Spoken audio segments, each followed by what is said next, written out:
Hello, everyone. A bit of traffic today. I'd like to follow up on yesterday's discussion, and my focus is on hardware wallets and wallets in general.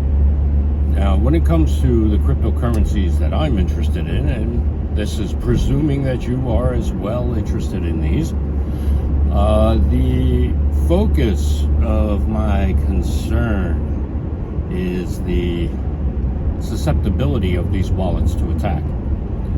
Whether that attack is, everyone thinks just a hacker. No. You got to also think nation states. Now, to some of you, that is absurd, and I understand that. You were raised in a tradition where governments cared, the Western republics were responsible to their citizenry, etc. However, like Ben Franklin said, I think it was Ben Franklin, it might have been Thomas Jefferson, but I want to say it was Ben Franklin, the price of freedom is eternal vigilance. Now, ladies and gentlemen, we have to be vigilant with our crypto. People want it, bad guys want to steal it, and those bad guys could be pretty much anybody that you can think of, from bad governments to crooked politicians to the guy at the corner deli. He might have a side hustle as a crypto stealer. You never know. Point is that you have to exercise great concern with your crypto. Do not leave your crypto on the exchanges. You hear that a lot. I will always remind you of that. That's why, in addition, you have to be careful of lockup periods when you stake crypto. That's why liquid staking can be a very good thing. It depends who you take. Like, for example, for a bit of time on the Ethereum network, you would get your LPs, your liquidity provider tokens, and then take those and stake them elsewhere and get something else. So you were making your crypto on one thing. While it was staked, you took your LP tokens, liquidity provider tokens, you put them somewhere else, and you were farming like crazy. Well, there's a lot of points of failure in that. Sometimes it's best to just have simple staking. So that's why a part of me does hope that we will have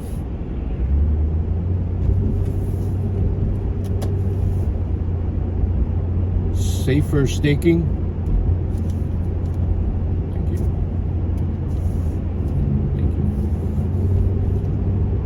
Cops are watching traffic again.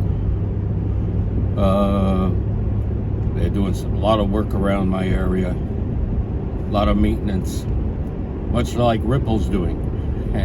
Anyway, so yes. Now, when it comes to hardware wallets, there are plenty of them for Bitcoin. Bitcoin. But if you follow this channel and the channels that I frequently repost on X, we know that that is probably something for exit liquidity. What's that expression? A leopard doesn't change its spots, a tiger doesn't change its stripes. Mr. Sailor has a history. I'll just say that. And analysis of what he says compares to actual market activity indicates that, well, let's just say certain cycles repeat. And I am of the conjecture, along with many others, that the exit liquidity will be the Bitcoin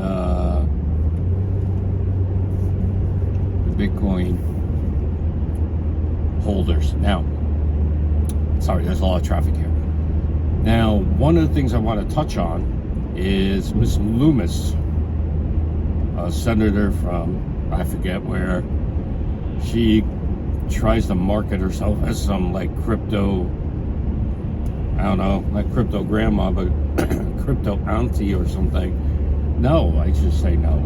She talks about wallets for Bitcoin, of course. wallets from banks. They're not open source, they're proprietary. You can't trust them. And the same thing goes with the hardware wallet that's very popular for the ISO coins. Now, if you follow my X account, a lot of the reposts do always talk about this one particular wallet from Korea. Now, the Korean products are very good. I have certain Korean products that I use in IT world. I'm very happy with them, extremely happy with them. So I got no qualms with Korea, South Korea, nor its government. They got a lot of activity going on over there as of late, but they're standing up for their republic, which is beautiful. And we don't say democracy here because democracy is just one step away from chaos, ladies and gentlemen. Group attacks on a single individual are an example of democracy because that's majority rule, mob rule, as well as certain other evils that occur in this world. So democracy is not great. A republic is, a constitutional republic is, and for some people a constitutional monarchy works for them. That's fine.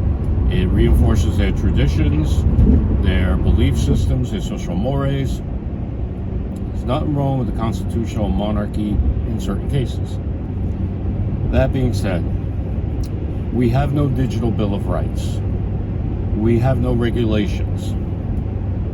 You want to be careful of proprietary software that is essentially based in one nation, and that nation could have an issue.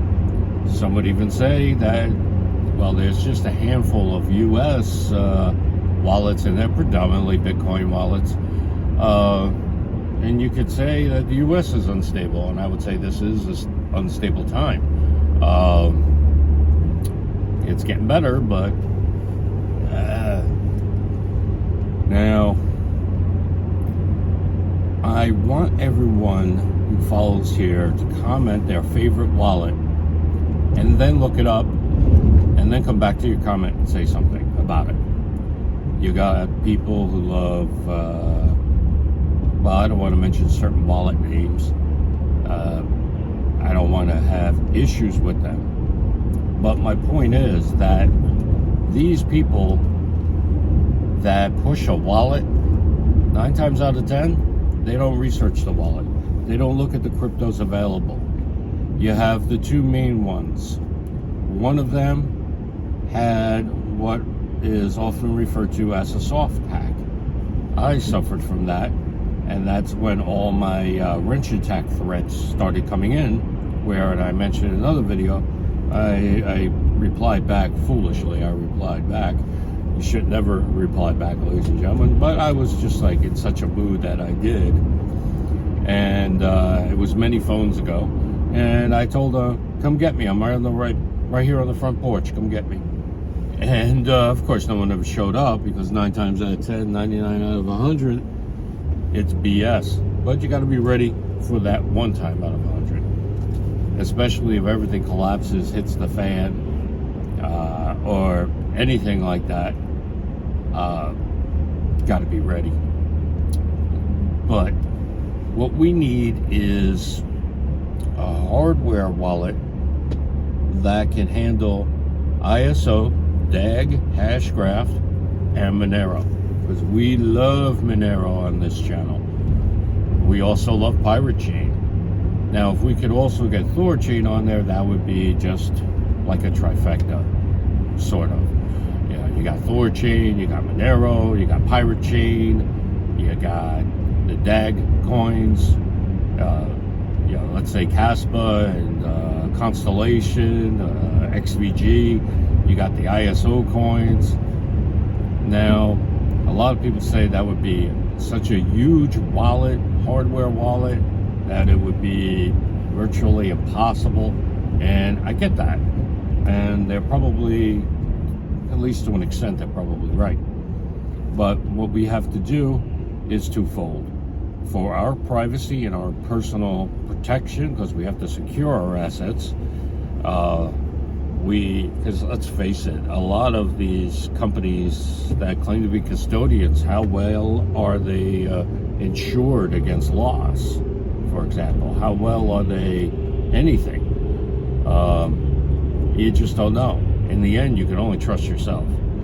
So I've been thinking about that, and I'm going to look into it. Let me know what you think down below, because I think we really need that hardware wallet to exist. If we had that hardware wallet exist, a lot of us would sleep better at night. Yeah, should I launch a company? Get some investors for it? It's a consideration. So let me know what you think below. I always appreciate your comments, suggestions. I especially like your likes. 62% of the people that watch my video don't click the like button, and they've been watching more and more of the video itself, because I like to think I'm getting better at this. I hope. Please let me know that too. Be nice. All right, everyone. Have a great day. Thank you, and be awesome.